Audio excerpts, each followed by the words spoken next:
디모데전서 2장 1절부터 3절까지 말씀.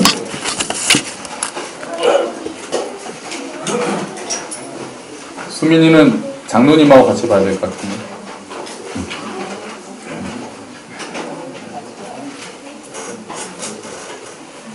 자, 2장 1절부터 3절까지 말씀 우리 같이 읽도록 합시다. 시작. 그러므로 내가 첫째로 권하노니 모든 사람을 위하여 간구와 기도와 도고와 감사를 하되 임금들과 높은 지위에 있는 모든 사람을 위하여 하라. 이는 우리가 모든 경건과 단정함으로 고요하고 평안한 생활을 하려 함이라. 이것이 우리 구주 하나님 앞에 선하고 받으실 만한 것이니. 아멘.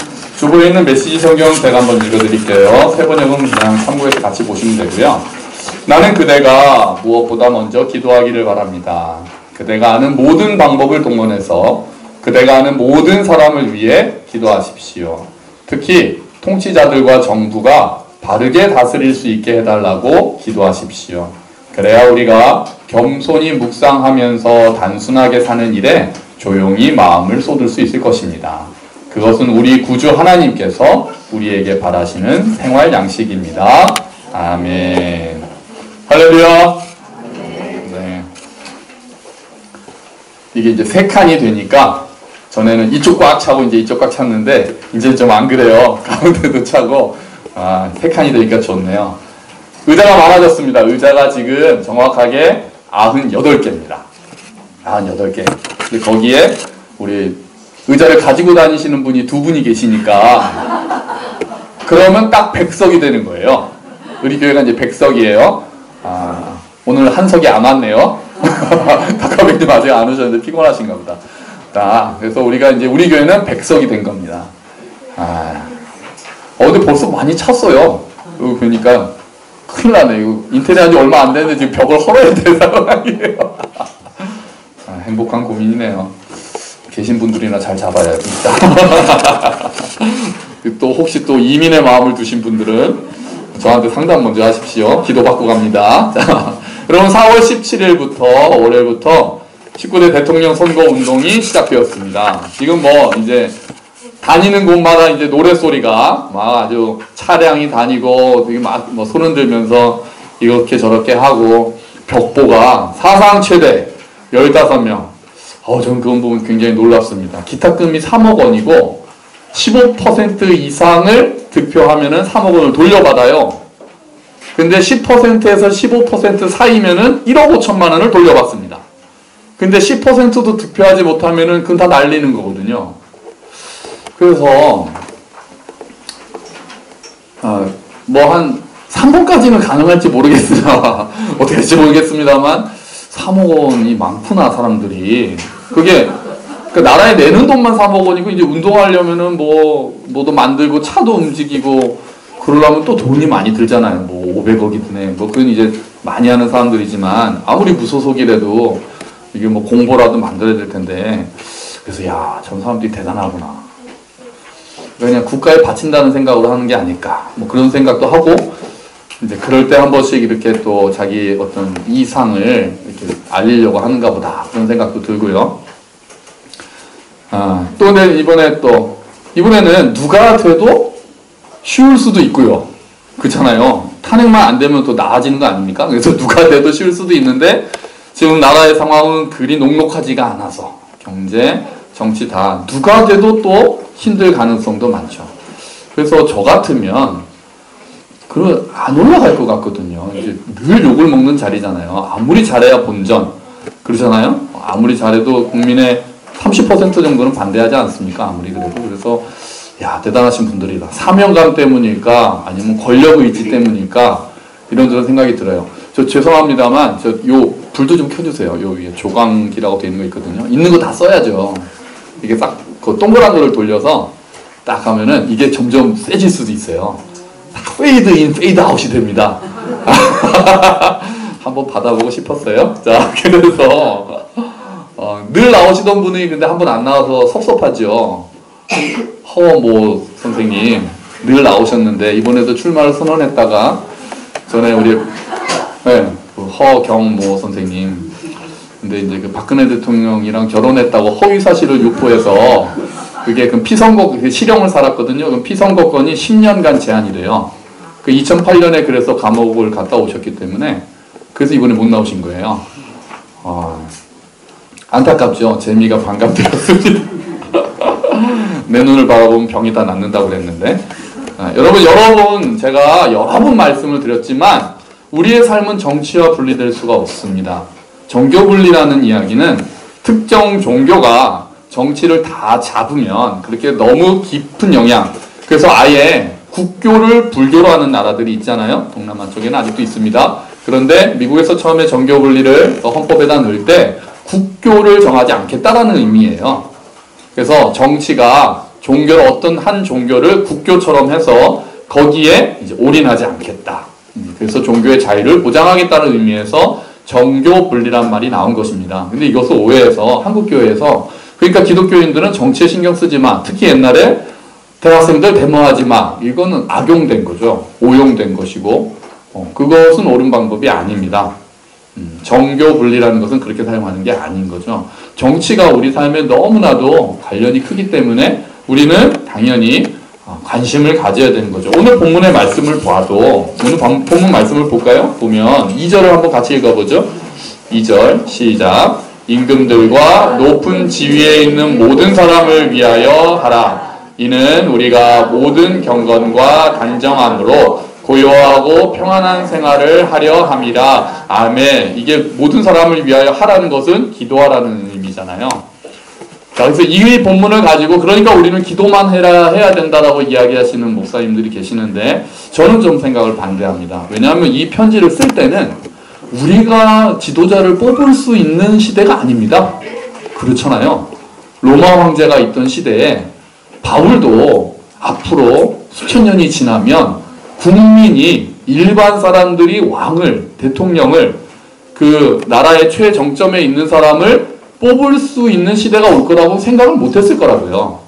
그런 상황에서 이 편지를 썼기 때문에 우리가 높은 자들을 위해서 기도하라는 이야기를, 그러니까 우리는 뽑힌 대통령을 위해서 정부 지도자들을 위해서 기도만 하면 된다라고만 말하는 것은 성경을 그 시대의 눈으로만 보고 있는 거죠. 이것을 2000년 전에 쓰여진 이 성경을 오늘 우리가 이 시대에서 어떻게 적용해야 되는가를 고민해야 되는 것이 저와 여러분들의 삶인 거예요. 그래서 성경을 문자대로 지킨다고 해서 그 시대에 쓰여진 그 문화의 영향을 받고 있는 성경을 그 시대 문화의 그 시대 시각으로만 보고 있는 것은 잘못된 방법입니다. 그래서 그 안에서 그 시대 문화이기 때문에 이 시대에는 분별해야 될 것들, 그래서 변하면 안 되는 원리들과 변해야 하는 상황을 분리하고 그 원리를 지금 상황으로 끌어와서, 그렇다면 이 원리가 변하지 않는 하나님의 원리가 지금 이 시대에는 어떻게 드러나야 되는가를 고민하는 게 우리가 해야 될 일들이에요. 그래서 그게 쉽지 않은 거예요. 생각보다. 그래서 성경을 연구해야 되고 소그룹으로 나눠야 되는 거예요. 문자적으로 그냥 다 이거를 지켜야 되는 게 문제가 아니라, 그렇다면은 지금 문제가 되는 것도 여성의 문제는 어떻게 할 것인가? 그러면 리더도 세우면 안 돼요. 여자 잠잠하라고 그러면 교회 구역장도 리더 하면 안 되는 거잖아요. 이걸 문자 그대로 우리가 다 지켜야 된다고 하면. 노예도 그냥 있어라면 노예제도 바울이 인정했다 이렇게 나오면 그걸 어떻게 할 겁니까? 그 시대 문화에 한계가 있는 거예요. 그래서 원리, 그 원리를 가져다가 지금 우리의 문화에 맞도록, 물론 우리의 문화가 잘못된 부분은 분별하는 것은 또 하나님 원리에 전혀 맞지 않는 문화는 아닌 것으로 우리가 거부하고, 하지만 바뀐 시대 상황에 따라서 우리가 받아들여야 될 원리를 분별하는 것이 쉽지 않지만 우리가 걸어가야 되는 좁은 길인 거예요. 그냥 문자적으로 지키려는 길과 아니야 그건 다 문자는 옛날 문서니까 상황대로만 따르면 돼, 양 길을 다 버리고 그 가운데 난 길로 걸어가야 되는 것이 우리의 의무인 거죠. 정치에 대한 것도 마찬가지입니다. 우리가 그래서 이제는 선거를 위해서도 기도해야 되는 거예요. 이렇게 분별해야 되고, 사실 우리가 지도자가 어떤 지도자가 정점에 서느냐에 따라서 나라가 얼마나 혼란스러워질 수 있는지를 경험했지 않습니까? 그렇잖아요. 그러니까 우리가 정치에는 신경 쓰지 말고 그냥 기도만 하면 되자라고 되는 것이 아니라 우리가 어떻게 참여할 수 있고 어떻게 기도할 수 있어야 하는가 우리가 같이 이야기를 해야 되는 거죠. 성경에서 오늘 말씀을 바울이 그렇게 높은 자들을 위해서, 임금을 위해서 기도해야 되는 이유는 우리가 소박하고 경건하고 단정한 삶을 유지하기 위해서라고 그랬어요. 그러니까 어떤 사람이 왕은 아니죠. 어떤 사람들이 지도자가 되고 어떤 정책을 펼치냐에 따라서 그게 우리의 삶에 굉장히 큰 영향을 미치잖아요. 우리가 경험했잖아요. 우린 조용히 살고 싶었잖아요. 조용히 기도하는 삶을 살고 싶었는데 그게 안 되더라고요. 우리를 가만히 두지 않는 일들이 너무 많으니 우리가 선거를 위해서 잘 분별하고 잘 기도하고 잘 투표해야 되는 일들이 있다는 거죠. 또 지금 시대는 마찬가지, 이전 시대도 마찬가지지만 개인의 힘으로는 바뀔 수 없는 일들이 굉장히 많습니다. 교회가 구제만 하면은 세상이 좋아집니까? 아니거든요. 그런데 많은 교회들이 우리는 구제만 하면 되라고 합니다. 아니요. 우리가 구제한 것보다 정책을 하나 바꾸는 게 훨씬 더 많은 사람들에게 유익이 되는 경우가 많습니다. 지금 복지 정책들 보면은 장애인 부양 의무제를 어떻게 폐지하느냐 이런 문제가 하나씩 나오잖아요. 그런 문제가 우리가 한 사람 한 사람이 우리 주변에 어려운 사람을 돌보아주자. 교회는 그러면 돼. 아니에요. 그렇지 않아요. 그걸로 한계가 너무 많습니다. 교회는 그것도 하지만 동시에 고쳐야 할 제도에 대해서 의견을 내고 하나님 나라의 관점에 맞는 제도를 제안하고 그런 제도를 지향하는 후보에게 표를 던져야 될 의무가 있습니다. 어떤 교차로에서 신호등이 잘못돼서 사람들이 계속해서 교통사고가 난다고 합시다. 그러면 교회는 교통사고 난 사람들을 치료해주는 일도 해야 되지만 신호등을 고쳐야 되는 일을 같이 해야 되는 거죠. 고장난 신호등은 교회가 할 일이 아니니까 놔두고 우리는 다친 사람들만 치료하면 돼. 그래가지고는 계속해서 다치는 사람들은 나오는 것이니 우리가 정책에 대해서도 관심을 가지고 하나님의 관점, 예수 그리스도의 관점으로 정책을 살펴보는 것 또한 우리가 마땅히 해야 될 일인 거죠. 저는 그게 이 땅에서 교회가 빛과 소금의 역할을 하는 중요한 일이라고 생각을 합니다. 교회가 또 개인이 인도적으로 그냥 가난한 사람들을 돕고 어디에 그것만 가지고 교회는 빛과 소금을 담당하고 있다라고 말하기는 부족하고 우리가 바른 정신으로 바르게 분별하여 정책에 참여하고 시민운동하는 사람들을 키우고 정치 지도자들을 지원하고 하는 일들을 오히려 교회가 담당을 해야 된다. 교회 이름으로는 하지 않아도 그것이 개개의 그리스도인들이 해야 되는 일들이라고 생각한다는 거죠. 교회가 단순히 구제하고 교회 안에서 예배하고 또는 그런 것으로만 제한하면 안 되고요. 또 하나는 정책에 대해서 이야기할 때 저는 아쉬운 게 교회가 특별히 관심 있는 것만 가지고 후보들을 데려다가 물어보는 경우가 있습니다. 예를 들면 당신은 동성애 어떻게 생각합니까? 그걸 가지고 어떤 후보를 찍어야 된다, 어떤 후보를 찍지 말아야 된다라고 생각을 한다는 거죠. 저는 그런 것 또한 중요한 요소일 수 있지만 너무 그 안에서 동성애는 어떻게 생각하냐, 낙태는 어떻게 생각하냐 그런 문제만을 가지고 이야기하는 것은 하나님을 너무나도 작게 축소하는 일이라고 생각을 합니다.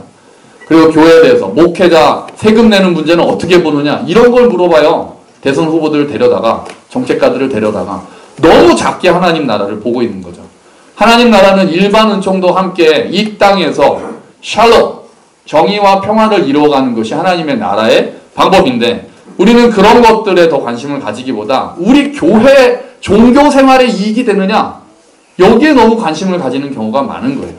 그리고 우리는 거기에 목숨을 걸라고 하는 거죠. 저는 그렇게 생각하지 않아요. 더 큰 일들도 같이 봐야 돼요.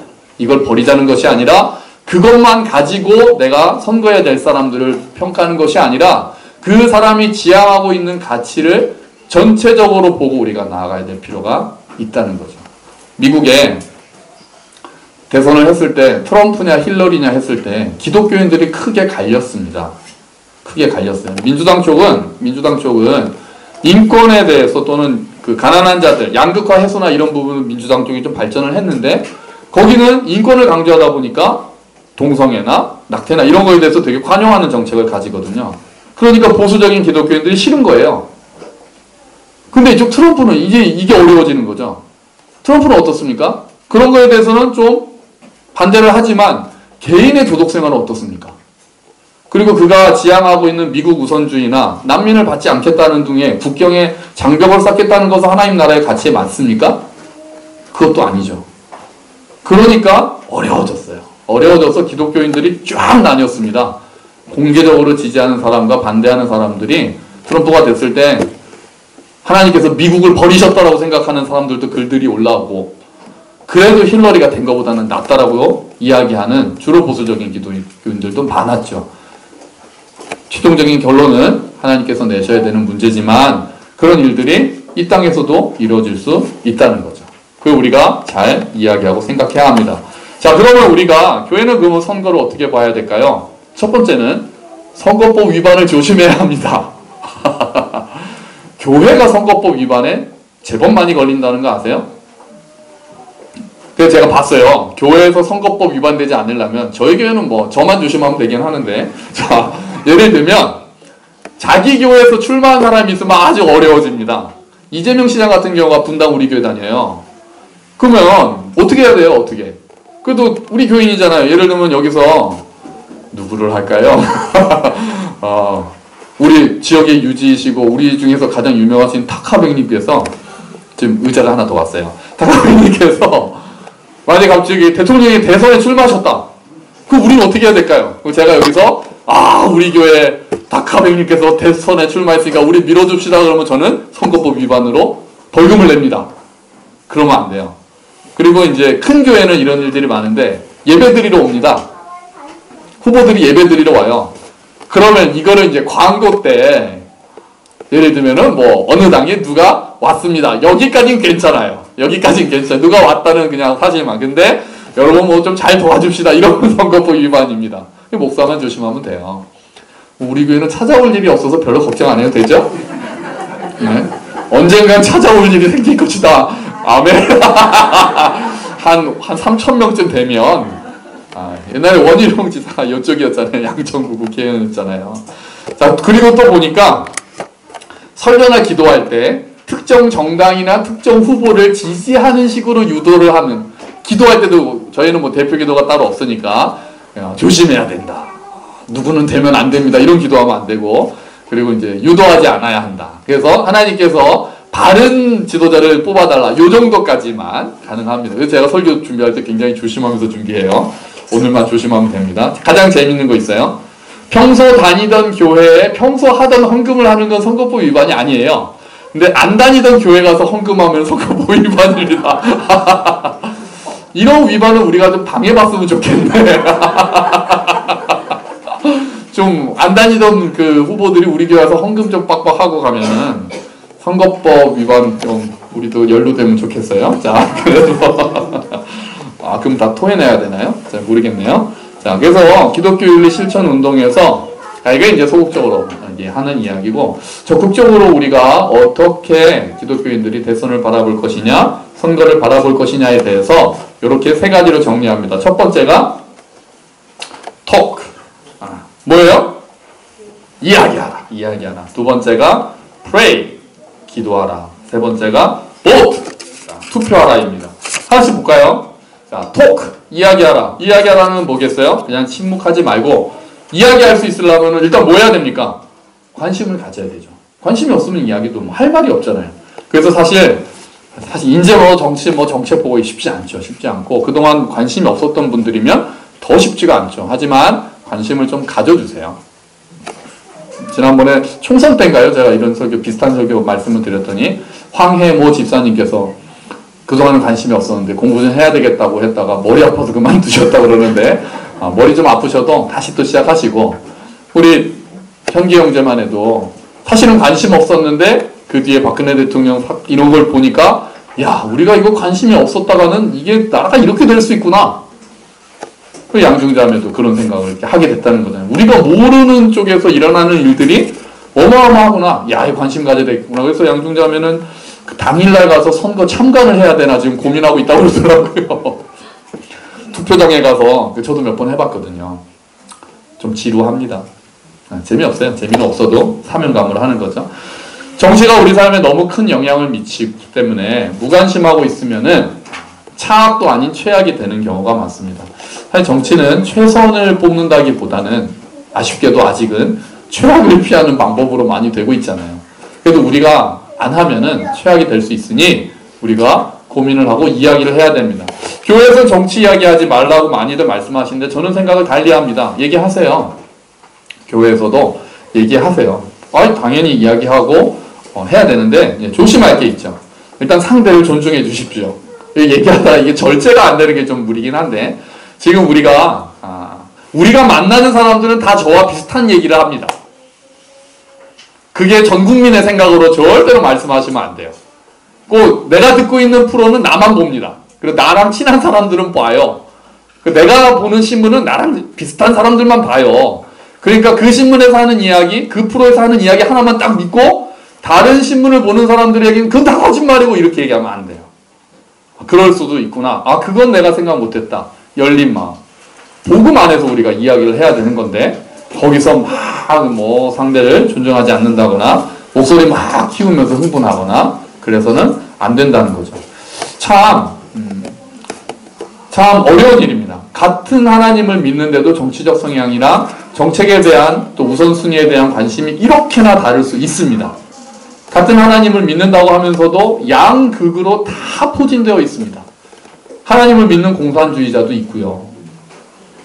그러니 어떤 것이 정말 성경이 말하는 하나님의 뜻과 가까운지는 수많은 토론과 분별을 통해서만 우리가 수렴할 수 있을 뿐 내가 아는 하나님이 전부인 것처럼 생각하고 그런 거에 대해서 너무 강력하게 이야기를 하는 것은 굉장히 주의해야 되는 일이라는 거죠. 다를 수 있다는 것, 틀리지 않고 물론 팩트 자체를 왜곡하는 경우에 대해서는 좀 이야기할 수 있겠지만 다를 수 있다는 것은 우리가 충분히 생각을 해야 합니다.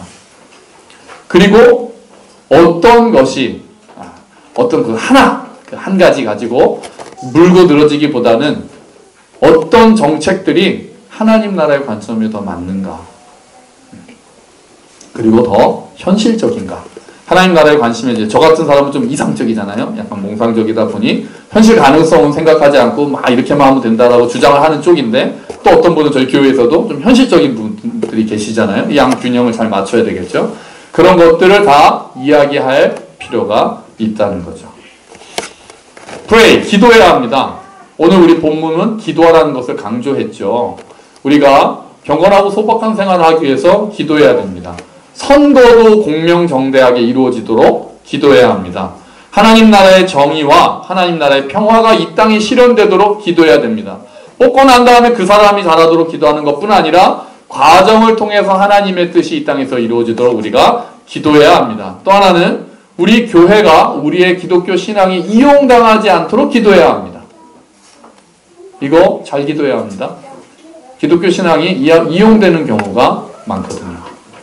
그래서 그런 것들을 분별하고 하나님 나라의 가치를 우리가 다시 돌아보는 시간이 그런 과정이 되도록. 그래서 어떤 분은 기독교 윤리실천위원회에서는 아예 이렇게 합니다. 예수님이 출마하셨다면 어떤 공약을 냈을지를 놓고 토론해 봅시다. 실천사항이 이런 게 있어요. 예수님이 대통령에 출마하셨다면 어떤 공약을 내걸었을까를 가지고 소그룹에서 한번 이야기해 보라는 거예요. 어떤 공약을 내걸으셨을까요? 나를 따르라 이런 공약 아닐까요? 잘 모르겠어요. 자, 세 번째가 vote! 꼭 투표하자는 얘기죠. 이번이 정말 어렵습니다. 꼭 투표하기가. 날씨가 너무 좋고요. 연휴가 잘 이어있어서 장기적인 계획을 세우고 계신 분이 있다면 당일날은 어떻게든 돌아오셔서 투표를 하시기를 부탁드립니다. 한 표가 또 이번에는 또 언제나 그렇죠. 나의 한 표가 너무나도 미약하지만 한 표가 중요합니다. 2008년에 보궐선거할 때 한 표 차이로 당선된 사람이 있습니다. 우리나라에서요. 그런 일이 있는 걸 보니 그게 또 언제 재현될지 모르잖아요. 우리 한 표가 소중합니다. 자, 요것에 더해서 제가 이제 좀 더 말씀을 드리겠습니다. 감정보다는 이성을 사용하시기를 권장합니다. 지금 선거가 너무 점점 더 이미지 선거가 되고 감정을 자극하는 사람이 잘 전달하는 사람이 더 유리해지는 선거로 많이 되었습니다. 포스터를 어떻게 만들었느냐, 또 어떤 표정을 짓고 있느냐, 또 토론을 하는데도 TV 토론을 하는데도 태도가 어땠느냐, 목소리가 어떠냐, 이런 거에 관심을 많이 쏟는 시대가 됐어요. 영향력을 무시할 수는 없지만 그것보다는 그가 말하고 있는 내용에 대해서 우리가 더 생각을 할 수 있도록 그냥 호감형, 비호감형으로 가는 것이 아니라 그가 내세우고 있는 정책과 그가 하는 말의 내용을 우리가 집중하도록 우리가 잘 생각을 해야 합니다. 그리고요, 서로 약점을 잡아서 하는 네거티브나 거짓 뉴스는 좀 분별하셨으면 좋겠습니다. 누가 대통령이 되면 무슨 일이 일어날 것이다. 이런 거 거의 거짓입니다. 그런 거에 너무 솔깃하셔가지고 그러시면은 아니 되옵니다. 이런 의미에서 여러분, 카톡으로 오는 뉴스는 다 믿지 마시기를 권장합니다. 믿지 마세요. 그리고 제발 전파하지 좀 마세요. 카톡으로 받으시는 수많은 것들을 막 돌리시는 분들이 많아요. 교회 다니는 사람들이 많아요. 뭐 정치랑 관계없지만 지금 뭐 선교지에서 뭐 인도에서 지금 뭐 100명이 지금 뭐 죽었고 이런 거 다 거짓말이거든요. 근데 이상하게 교회 다니는 사람들은 그런 거를 해가지고 막 기도해주세요 막 전파하고, 또 어떤 후보에 대해서 어떤 게 오면은 이 사람이 되면은 뭐 교회가 무너질 것처럼 막 하는 거를 막 하고, 그러지 마십시오. 그런 거 다 거짓말이고요. 거의 다. 뭐 100%는 없으니까요. 거의 다 거짓말이고, 그거는 그 사람의 의견일 뿐인데 그거를 호들갑을 떨면서 막 사람들한테 전파하는 게 교회가 너무 많아요. 교회가. 그래서 저는 저한테 보내지 마시고 보내지 그냥 가만히 듣고만 아 그런가? 이렇게만 좀 멈춰주시면 좋겠어요. 보면 또 이런 것도 널리 알리세요 그러면서 또 막 교회에서도 엄청 많이 만들어낼 거거든요. 안 봐도 비디오입니다. 누가 되면은 뭐 교회가 어떻게 돼가지고 뭐가 이게 허용되면 교회가 다 무너지고 영국전에서 미국도 막 이렇게 얘기할 텐데 그런 거 믿지 마시고 그냥 조용히 계시면 좋겠습니다. 마지막으로 안타깝지만 그 후보의 종교는 고려하지 마십시오. 이게 정말 안타깝습니다. 그 사람의 종교가 그 사람의 정책의 지향과 그 사람이 걸어온 길, 심지어는 그 사람의 도덕적인 모습과도 별로 관계가 없습니다. 우리가 많이 보지 않았습니까? 그 사람이 뭐를 믿고 교회를 나간다는 이유로 찍어서는 안 됩니다. 안 돼요. 우리가 진정한 그리스도인과 명목상의 종교인을 구별할 수 있는 눈이 우리는 참 없습니다. 더군다나 멀리서 바라볼 경우에는, 물론 저도 횟집을 가도 갈릴리 횟집 그러면 들어갑니다. 베드로 횟집 그러면 왠지 거기 가서 먹어야 될 것 같은 생각이 들고, 타카미니 화분도 사러 가면서 두 개가 있었는데 더 가까운데 무슨 화해 연합회 있었는데 그 옆에 은혜 화원이 있으니까 거기 지나가서 거기 세우고 사게 되더라고요. 이게 참, 이게 저도 속은 거죠. 사실 그 안에 있는 분이 정말 교회를 다닌지도 모르고 교회를 다닌다고 진짜 정직하고 하나님 뜻대로 하는지 모르는 건데, 그 간판 그거 이렇게 진짜 베드로 횟집 그러면 괜히 가서 먹게 됐어요. 지금까지 그래 왔는데 그러면 안 돼요. 이게 또 정치 더군다나 지도자를 뽑을 때는 그런 거에 좌우시 되시면 안 돼요. 정책을 봐야 하고 그 사람 주변에 누가 있는가를 봐야 하고 그 사람이 걸어온 길들을 봐야 하는 거죠. 그래서 어렵습니다. 쉽지 않습니다. 그리고 우리가 지혜롭게 분별할 수 있도록, 그리고 우리는 이미 고정관념을 가지고 있습니다. 고정관념이 바뀔 가능성은 저는 거의 없다고 생각을 합니다. 아무리 이제는 우리는 그 확증 편향이라고 그러죠. 내가 믿고 싶은 것만 보고 내가 듣고 싶은 것만 듣기 시작하기 때문에 내가 지지하는 사람에 대해서 안 좋은 얘기는 전부 다 유언비어라고 생각하고, 내가 지지하지 않는 사람에게 대해서 어떤 안 좋은 소리가 나면 겁봐 내가 그랬지라고 이야기를 합니다. 그게 우리가 이미 그런 인간은 다 그래요. 그러니까 가능하면, 쉽지 않지만 조금 객관적으로 생각해 주시기를 부탁드리겠습니다. 이미 우리가 다 알고 있지만 지금 나라가 안팎으로 위기 상황입니다.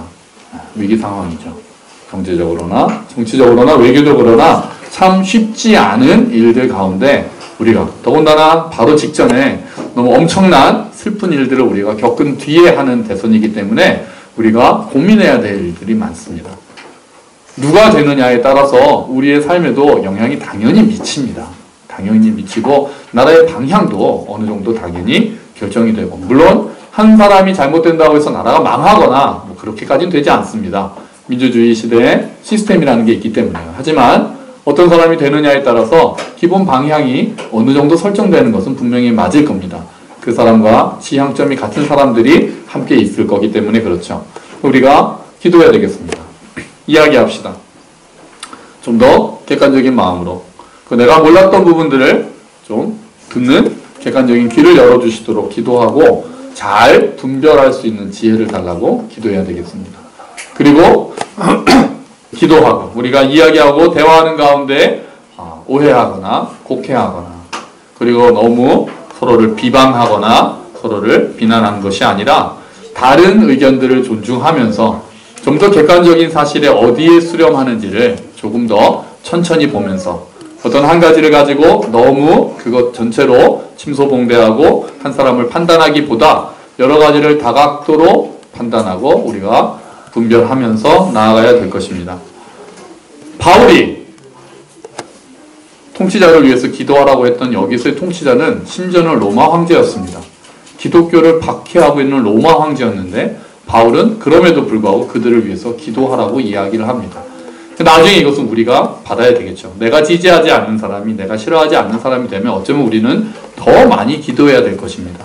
바른 방향으로 하나님의 뜻에 맞도록 교회가 담당해야 될 일들을 담당하고 그리고 위에서 지도하고 행정을 하고 계획을 입안하고 실천하는 사람들이 바른 방향으로 가도록 우리는 어쩌면 더 많이 기도해야 될 것입니다. 우리가 잘 이야기하고 잘 기도하고 무엇보다도 우리가 하나님의 말씀을 좀 더 많이 알아야 합니다. 하나님의 마음을 좀 더 많이 알아야 합니다. 잘 분별하기 위해서는 기준이 필요하죠. 어떤 것이 더 옳은가는 기준이 있어야 합니다. 그것이 우리는 말씀이 되어야 합니다. 그래서 우리가 성경을 공부하고 우리가 말씀 안에 담긴 하나님의 뜻을 알기 위해서 애를 쓰는 거죠.